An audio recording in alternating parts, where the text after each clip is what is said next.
बिस्मिल्लाहिर्रहमानिर्रहीम। अस्सलाम वालेकुम। सो स्टूडेंट्स, आज हम सेल स्ट्रक्चर और फंक्शन के अंदर माइटोकॉन्ड्रिया को पढ़ने वाले हैं। तो चलिए वीडियो को स्टार्ट करते हैं। माइटोकॉन्ड्रिया हमारे पास क्या होता है? माइटोकॉन्ड्रिया को पावर हाउस ऑफ सेल क्यों कहते हैं? क्योंकि यहाँ पर बच्चों आपकी एटीपी की प्रोडक्शन होती है, यहाँ पर आपकी एनर्जी बनती है। अब माइटोकॉन्ड्रिया के अंदर ही क्यों एनर्जी बनती है? क्योंकि इसके पास इसका खुद का डीएनए होता है और इसके पास इसके खुद के राइबोसोम्स होते हैं। जिसके पास अपना डीएनए हो और जिसके पास अपने राइबोसोम हो, तो वो सेल्फ रेप्लिकेटिंग ऑर्गेनेली होता है। स्टूडेंट्स, ये खुद मुख्तियार ऑर्गेनेली होता है। ये चाहे तो बिना किसी के हर काम कर सकता है, क्योंकि ये पावर हाउस ऑफ सेल है। यहाँ पर आपकी एटीपी की प्रोडक्शन होती है, क्योंकि इसके पास अपना डीएनए और राइबोसोम खुद के हैं। तो चलें आगे समझते हैं। इसको सबसे पहले जो डिस्कवर कराया था वो करवाया था सेडने अल्टमन ने। कब डिस्कवर करवाया था? 1894 के अंदर। अगर मैं आपको माइटोकॉन्ड्रिया की हिस्ट्री बताऊं ना, तो आप लोगों को और क्लियर हो जाएगा। इसे इन्वॉल्व हुआ था ये प्रोकैरियोटिक सेल, यानी ये इन्वॉल्व हुआ है। पहले कहा जाता है कि माइटोकॉन्ड्रिया क्या था? प्रोकैरियोटिक सेल से इन्वॉल्व हुआ है। पहले ये ऐसे था, फिर ऐसा ऐसा वक्त गुजरता गया तो ये यूकैरियोटिक के अंदर भी पाए जाने लगा, यानी ये फाउंड हुआ बाद में। पहले ये क्या था? प्रोकैरियोटिक था। अब आपको पता होगा कि प्रोकैरियोटिक क्या होता है और यूकैरियोटिक क्या है। प्रोकैरियोटिक जिसका न्यूक्लियस सही तरीके से बना ना हो, जो ऐसे बैक्टीरिया हो गया, साइनोबैक्टीरिया हो गया और आर्किया हो गया, इसे लिख लीजिएगा। उसके बाद हमारे पास होता है यूकैरियोटिक, जिसका न्यूक्लियस सही तरीके से बना हो, उसे सिंप्लीफाई आप कहते हैं यूकैरियोटिक। इसका न्यूक्लियस सही तरीके से बना होता, आपको पता है एनिमल का सही तरीके से बना हुआ है, इंसानों का तो सबका सही तरीके से बना हुआ है, तो सिंपल आप उसे यूकैरियोटिक, यानी कि पहले ये किसके अंदर था? प्रोकैरियोटिक सेल, जिसे हम बैक्टीरियम कहते हैं। आपको पता है थ्योरीज के अकॉर्डिंग, साइंटिस्ट की थ्योरीज के अकॉर्डिंग, पहले जब कोई इस दुनिया में नहीं था, तब एक बैक्टीरिया वहां पर आया, बैक्टीरिया पैदा हुआ। फिर जो बैक्टीरिया है वहां पर बहुत गर्मी हुआ करती थी, शदीद गर्मी हुआ करती थी, वहां पर इंसान तो जी नहीं सकता था। फिर बैक्टीरिया ने उस इन्वायरमेंट की तरह जीना स्टार्ट किया। उसने कहा कि जैसा इन्वायरमेंट वैसे ही में, तो जैसी वहां पर तेज गर्मी होती, उसने ऐसा तरीका रहने के लिए वैसा ही तरीका इख्तियार कर लिया। फिर ऐसा ऐसा प्रोकैरियोटिक बढ़ते गए, बैक्टीरिया बढ़ते गए, फिर ऐसा ऐसा यूकैरियोटिक में कन्वर्ट होते रहे। तो जो माइटोकॉन्ड्रिया है, याद रखिएगा, वो इन्वॉल्व हुआ है। कैसे इन्वॉल्व हुआ है? प्रोकैरियोटिक सेल, जिसे आप बैक्टीरियम कहते हैं। उसके बाद ये फाउंड होता है, ये फाउंड होता है यूकैरियोटिक सेल से, फिर ये फाउंड हुआ, यानी कि अब ये देखा जाता है यूकैरियोटिक सेल जैसे कि हम हो गए। हमारा न्यूक्लियस तगड़े तरीके से बना हुआ है और हमारे अंदर जो एटीपी बना रहा है वो माइटोकॉन्ड्रिया ही है। इसे पावर हाउस ऑफ सेल क्यों कहते हैं? क्योंकि यहाँ पर एटीपी की प्रोडक्शन होती है। यहाँ ATP stand for adenosine triphosphate, ADP stand for adenosine diphosphate, ATP का मतलब एडिनोसिन ट्राइफॉस्फेट, ऐसे मोनो भी होती है, सही है। ये आपने याद रखना है। उसके बाद आपका जो माइटोकॉन्ड्रिया है वो डबल मेम्ब्रेन बाउंड ऑर्गेनेली होता है। इसके ऊपर दो मेम्ब्रेन्स मौजूद होती हैं, इस वजह से हम इसे ट्रू मेम्ब्रेन बाउंडेड भी कहते हैं और डबल मेम्ब्रेन बाउंडेड ऑर्गेनेली भी कहते हैं। क्लियर है? उसके बाद साइट फॉर एरोबिक रेस्पिरेशन। अब एरोबिक रेस्पिरेशन का मोटा मोटा कॉन्सेप्ट क्या है और एनएरोबिक रेस्पिरेशन का मतलब क्या है? एरोबिक रेस्पिरेशन आप उसे कहते हैं जहां पर ऑक्सीजन की नीड होती है। जैसा कि हम क्या कर रहे हैं इस वक्त एरोबिक रेस्पिरेशन में कर रही हूँ, यहाँ पर मैं खड़ी हूँ, मैं इजिली ऑक्सीजन को अपने अंदर रहती जा रही हूँ, कार्बन डाइऑक्साइड को, तो मेरी बॉडी में सीधी एरोबिक रेस्पिरेशन में ऑक्सीजन को। अब फॉर एग्जाम्पल मैं अब करने लग गई वर्जिश, यानी कि मैं करने लग गई वॉकिंग। अब मैं वॉकिंग करने लगी, इस तरीके से मैं भागने लगी, वर्जिश करने लग गई। जब सुबह सुबह होता है, हम किस तरीके से योगा करते हैं, ये सारी चीजें। उस वक्त ना हमें जो सांस है वो ऐसे आ रहा होता है, इस तरीके से सांस आ रहा होता है, क्योंकि हमारी बॉडी के अंदर, हमारे मसल्स के अंदर लैक्टिक एसिड जमा हो जाता है। वहां पर हमारी मसल्स के अंदर होती है इन एन एरोबिक रेस्पिरेशन, यानी वहां पर तक हमारे पाँव तक ऑक्सीजन पहुंच नहीं पाता, तो हमारी बॉडी जल्दी जल्दी से एनएरोबिक रेस्पिरेशन करती है जहां पर ऑक्सीजन की नीड नहीं होती। फिर उस वक्त हम क्या ले रहे होते हैं? ऑक्सीजन। ऑक्सीजन नहीं ले रहे होते एनएरोबिक रेस्पिरेशन में। अगर बच्चों आप ज्यादा से ज्यादा वक्त तक की एक्सरसाइजेस करते हैं सो एक्सरसाइजेस करने से आपको मसल फैटिक हो जाता है, यानी थकावट महसूस होती है। मसल फैटिक यानी थकावट, मसल दुखती है, उनमें बहुत ज्यादा दर्द होता है। सो इस तरीके से तो जब आप लेटते हैं तब ग्लाइकोलाइसिस होती है, ग्लूकोज ब्रेक होती है, इस तरीके से आपको एटीपी मिलती है। ये चीज तगड़ा कॉन्सेप्ट आपने याद रखना है। एटीपी मिलती है, फिर आहिस्ता आहिस्ता आप पहले जैसी कंडीशन में आने लग जाते हैं, क्योंकि आप सो जाते हैं, रेस्ट कर लेते हो, दोबारा से आपकी बॉडी के अंदर एरोबिक रेस्पिरेशन होना स्टार्ट हो जाती है। तो ये क्लियर हो गया। सो यहाँ पर होती है एरोबिक रेस्पिरेशन, क्योंकि यहाँ पर माइटोकॉन्ड्रिया के अंदर आपकी एटीपी की प्रोडक्शन होती है, क्योंकि ये साइट है किसकी, एरोबिक रेस्पिरेशन की। देखो वीडियो चल रही है नहीं? हाँ जी भाई, वीडियो तगड़े तरीके से चल रही है। उसके बाद है कंपोज होता है ये माइटोकॉन्ड्रिया। भाई किससे कंपोज होगा, याद रखना है आप लोगों ने, प्रोटीन से और किससे, लिपिड से। अब ये है तुम्हारा माइटोकॉन्ड्रिया, ये डबल मेम्ब्रेन बाउंड ऑर्गेनेली है। इसके ऊपर क्या मौजूद है, दो मेम्ब्रेन्स मौजूद है, एक है इसकी आउटर मेम्ब्रेन और दूसरी इसकी है इनर मेम्ब्रेन। अब तगड़ा समझिएगा, outer membrane is smooth, outer membrane क्या होती है, स्मूथ होती है, बहुत ज्यादा स्मूथ होती है, और क्या होती है, परमिएबल। क्यों, अब सवाल ये है, टीचर्स लिखवा देते हैं कि स्मूथ और परमिएबल कैसे, क्योंकि बच्चों इसके अंदर प्रेजेंस होते हैं पोरिन प्रोटीन्स, पोरिन प्रोटीन्स की वजह से ये स्मूथ भी होती है outer membrane of the mitochondria, और परमिएबल भी होती है। सही, क्योंकि इनके अंदर क्या प्रेजेंट है, पोरिन प्रोटीन्स। उसके बाद है इनर मेम्ब्रेन। जो इनर मेम्ब्रेन होती है माइटोकॉन्ड्रिया की, वो फोल्डेड होती है। देखें, इनर मेम्ब्रेन ऑफ माइटोकॉन्ड्रिया क्या होती है, फोल्डेड होती है, फोल्डेड होती है। इस वजह से हम इसे क्या बोलते हैं, क्रिस्टी कहते हैं। क्लियर हो गया। अब देखें, ये outer membrane of the mitochondria, जो आप लोग देख सकते हैं कितनी स्मूथ है और कितनी परमिएबल है, यहाँ पर आप देख सकते हैं। अब ये ऐसा क्यों है, क्योंकि मैम इसके अंदर मौजूद है पोरिन प्रोटीन। क्या मौजूद है, पोरिन प्रोटीन मौजूद है, इस वजह से।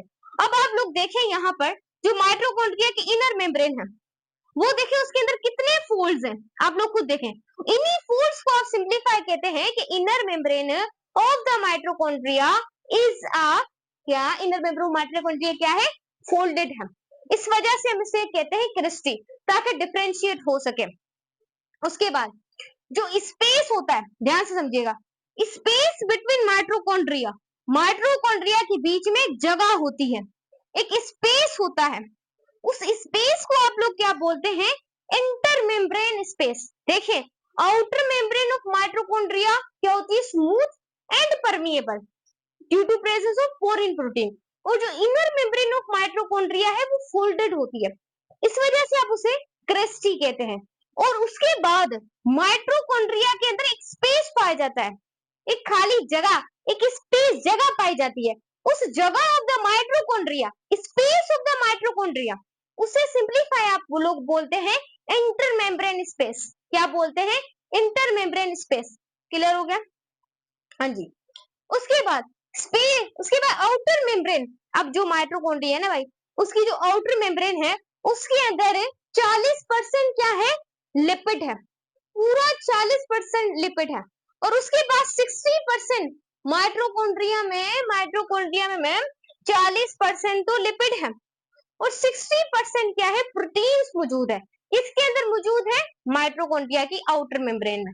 अगर मैं यहाँ पर बात करूं inner membrane of the mitochondria, mitochondria की फोल्डेड मेम्ब्रेन जिसे आप क्रिस्टी कहते हैं, उसके अंदर भी ये percentage MCQ point of view से एमडी गेट के लिए, बोर्ड्स के लिए याद रखनी है कि inner membrane of the mitochondria के अंदर 20% लिपिड होता है, 80% क्या होते हैं, प्रोटीन होते हैं। मैम रगड़ा हो गया, मैम आप क्या ही बताती हैं, हमें तो क्लियर हो जाता है बिल्कुल। अब देखो तुम, अब कॉन्सेप्ट पर ना थोड़ा सा तगड़ा गौर करना है। देखे, इनसाइड क्रिस्टी, क्रिस्टी के अंदर, क्रिस्टी के अंदर मैं किसकी बात करूं, सोचो, मैम ने बोला था कि आउटर मेम्ब्रेन जो है वो स्मूथ और परमिएबल, क्योंकि उसके अंदर पोरिन प्रोटीन मौजूद है। उसके बाद जो इनर मेम्ब्रेन ऑफ माइटोकॉन्ड्रिया है वो फोल्डेड थी, मैम ने एक नाम इस्तेमाल किया था क्रिस्टी का। अब जो क्रिस्टी है उसके अंदर भी कुछ मौजूद है, यानी देखें यहाँ पर इनसाइड द क्रिस्टी, क्रिस्टी के अंदर डेंस मैट्रिक्स मौजूद है, मैट्रिक्स यानी कि माइटोकॉन्ड्रिया को फ्लूइड, साइटोप्लाज्म क्या था, fluid like, jelly like fluid था, जो कि सेल मेम्ब्रेन और न्यूक्लियस के दरमियान में था। मैम आपने बताया था, बिल्कुल सही है। उसके बाद देखें, एक डेंस मैट्रिक्स मौजूद होता है माइटोकॉन्ड्रिया की क्रिस्टी के अंदर। यहाँ पर आप लोग देख सकते हैं, जिसमें साल्ट होता है, वाटर होता है, आयंस होते हैं, बहुत सारी चीजें होती हैं, सही है। साइटोप्लाज्म यानी देखें, इसका फ्लूइड, माइटोकॉन्ड्रिया का फ्लूइड जो कि एक क्रिस्टी के अंदर मौजूद है, इस तरीके का। तो सिंपल आप लोग इसे क्या बोलते हैं, matrix of the mitochondria. Clear है मैम? क्लियर होता है। उसके बाद बच्चा, आपका जो माइटोकॉन्ड्रिया होता है उसकी एक शेप नहीं होती, वो इर्रेगुलर शेप होता है। तो हम इसकी शेप को सही तरीके से अभी तक डिटरमाइन नहीं कर सके। मैं थोड़ा सा देख लूं, आपको क्लियर नजर आ रहा है? मैं थोड़ा सा इसको सही कर देती हूँ ताकि स्ट्रेस आप लोगों को क्या है, क्लियर नजर आए, क्योंकि थोड़ी सी अब लाइट हमारी चली गई है। सो यहाँ पर आप लोगों ने देखना है, माइटोकॉन्ड्रिया जो है उसकी कोई शेप नहीं है। आप लोग कह सकते हैं कि इसकी हमारे पास कोई भी शेप नहीं है, ये इर्रेगुलर शेप है, यानी कि हमने अभी तक इसे इतना डिटरमाइन नहीं किया। बच्चों, इसकी जो शेप है वो वेसिकल लाइक होती है, रोड लाइक होती है और इर्रेगुलर होती है, और बीन लाइक भी होती है और साइलेंड्रिकल लाइक भी होती है। सो इसकी अभी तक हमें कोई इसकी फिक्स शेप नहीं होती, इसकी इर्रेगुलर शेप होती है। कभी ये आपको वेसिकल टाइप दिखेगा, कभी लोगों ऐसा दिखता है जैसे रोड लाइक है, कभी ऐसा दिखता है कि ये सिलिंड्रिकल है, कभी ऐसा दिखता है कि ये बीन शेप है, यानी चौड़ा चौड़ा होता है, जो कुछ इस तरीके से भी आप लोगों को दिखता है माइटोकॉन्ड्रिया। उसके बाद अगर मैं लेंथ ऑफ माइटोकॉन्ड्रिया की बात करूं, यहाँ पर आप इसे नोट कीजिएगा, लेंथ ऑफ माइटोकॉन्ड्रिया 10 माइक्रोमीटर होती है, और डायमीटर जो माइटोकॉन्ड्रिया को होता है वो होता है 0.5 नैनोमीटर। सही, इसको भी हमने रगड़े तरीके से याद रखना है। क्लियर है? अब उसके बाद इंपॉर्टेंट चीज, माइटोकॉन्ड्रिया एक सेल्फ रेप्लिकेटिंग ऑर्गेनेली है। फिर से बता रही हूँ, सेल्फ रेप्लिकेटेड ऑर्गेनेली है। क्यों सेल्फ रेप्लिकेटेड ऑर्गेनेली है, ये तगड़ा सवाल है, ये मारता है बच्चों को एग्जाम के अंदर कि कौन सा what the organelle is a self replicated organelle. क्या आप जानते हैं कि आप लोगों के पास सेल्फ रेप्लिकेटिंग ऑर्गेनेली अकेला माइटोकॉन्ड्रिया नहीं होता, एक और भी होता है। मैं वो क्या होता है, वो क्लोरोप्लास्ट होता है। क्योंकि आपको पता है माइटोकॉन्ड्रिया और जो क्लोरोप्लास्ट है ना, ये दोनों क्या है, ये दोनों ही सेल्फ रेप्लिकेटिंग, अगर लिखना चाहूं, ये दोनों ही सेल्फ रेप्लिकेटिंग ऑर्गेनेली होती हैं। ये अपने आप को क्या कर सकते हैं, रेप्लिकेट कर सकते हैं, क्योंकि इनके पास ये खुद मुख्तियार होते हैं। तो अगर आपके ऑप्शन में दो आ जाए तो आपने इन दोनों, what is the self replicating organelle, अगर माइटोकॉन्ड्रिया क्लोरोप्लास्ट दोनों है, इसमें तगड़े तरीके से क्लोरोप्लास्ट पढ़ेंगे हम, ये दोनों सेल्फ रेप्लिकेटिंग ऑर्गेनेली है, क्योंकि इन दोनों के पास अपना डीएनए भी खुद का, DNA stand for deoxyribonucleic acid. उसके बाद ribosome, it is a factory of the protein, protein की फैक्ट्री भी इनकी खुद की है। भाई फैक्ट्री खुद की है ना, तो बड़े अमीर हम, हमारे रिश्तेदार बड़े अमीर है, जो कि हमारी बॉडी के अंदर बैठे हैं, फैक्ट्रियां बैठी हो, तो आप काहे के गरीब। उसके बाद देखिए, इसके पास खुद का राइबोसोम भी है और इसके पास खुद का डीएनए भी है। तो ये क्या है, एक सेल्फ रेप्लिकेटिंग ऑर्गेनेली है। और इस तरीके से क्लोरोप्लास्ट भी ऐसे है, क्योंकि इसके अंदर भी इसका डीएनए खुद का है और राइबोसोम खुद के हैं। अगर आपके पास एमसीक्यूज आ जाए, what is a self replicating organelles, तो आप दोनों पे लगाइएगा, माइटोकॉन्ड्रिया, क्योंकि आप देख सकते हैं इसके बाद अपना डीएनए और राइबोसोम इसके खुद के हैं। इस वजह से आप लोग लिख सकते हैं कि ये सेल्फ रेप्लिकेटिंग ऑर्गेनेली है। अंडरस्टैंड करने के लिए मैं थोड़ा कॉन्सेप्ट आपको बता देती हूँ। देखें, माइटोकॉन्ड्रिया को सबसे पहले डिस्कवर किया सेडने अल्टमन ने, और हमें पता है कि ये इन्वॉल्व हुआ है प्रोकैरियोटिक सेल, जिसको हम कहते हैं बैक्टीरियम। फिर ये फाउंड हुआ, ये फिर पता चला, फिर ऐसा ऐसा वक्त गुजरता गया, तो प्रोकैरियोटिक से अब माइटोकॉन्ड्रिया फाउंड हो गया यूकैरियोटिक सेल में। आपको डिटेल्स सारी मैं बता चुकी हूँ। उसके बाद ये साइट है एरोबिक रेस्पिरेशन की, एरोबिक रेस्पिरेशन की, क्योंकि यहाँ पर आपकी एटीपी बनती है। आपने पढ़ा होगा बायो एनर्जेटिक में, आपको पढ़ाऊंगी, इसके अंदर क्या होता है, ग्लाइकोलाइसिस होती है, क्रेब्स साइकिल चलती है, इलेक्ट्रॉन ट्रांसपोर्ट चेन होती है, उसके बाद लाइट रिएक्शन, डार्क रिएक्शन, तगड़ा कॉन्सेप्ट आपको टीच दुआ मैम पढ़ाएगी। तो ध्यान से देखिएगा, इसलिए कंपोज होता है आपका जो माइटोकॉन्ड्रिया है ना, वो कंपोज होता है, किससे कंपोज होता है, आपके प्रोटीन से भी कंपोज होता है और आपके लिपिड से भी। मैम क्लियर हो गया। उसके बाद है, मैम ने बताया था कि आउटर मेम्ब्रेन जो होती है माइटोकॉन्ड्रिया की, वो स्मूथ होती है। क्या होती है मैं बच्चे, स्मूथ होती है। उसके बाद ये परमिएबल होती है, क्यों, क्योंकि इसके अंदर पोरेस प्रोटीन मौजूद है। और इनर मेम्ब्रेन फोल्डेड होती है। अब देखें माइटोकॉन्ड्रिया की इनर मेम्ब्रेन जो है वो क्या है, फोल्डेड है। और इसे सिंप्लीफाई आप लोग क्या बोलते हैं, क्रिस्टी कहते हैं। क्या बोलते हैं, क्रिस्टी कहते हैं। और उसके बाद स्पेस जो होता है माइटोकॉन्ड्रिया के बीच में, जो एक स्पेस पाया जाता है, उसे सिंप्लीफाई इंटर मेम्ब्रेन स्पेस कहते हैं। उसके बाद आउटर मेम्ब्रेन जो होती है 40% लिपिड और 16% प्रोटीन। इसके अंदर 20% लिपिड और 80% प्रोटीन्स पाए जाते हैं। और उसके बाद ये शेप में इरेगुलर है, कभी होता है शेप इसका वेजिकल, कभी रोड, कभी बीन और कभी सिलेंड्रिकल। रिव्यू तो तगड़ा करा दिया मैम ने। अब देखें, ये एक माइटोकॉन्ड्रिया है, स्ट्रक्चर को समझे। ये ऊपर वाली लेयर क्या है, ये आपकी आउटर मेम्ब्रेन है, ये आपकी क्या है, इनर मेम्ब्रेन है, जो कि क्या है, फोल्डेड है। फोल्डेड है, इस वजह से हम इसे क्रिस्टी कह रहे हैं। और माइटोकॉन्ड्रिया के अंदर एक फ्लूइड प्रेजेंट है, एक फ्लूइड यानी कि mitochondria, what is the fluid of the mitochondria, this is called matrix.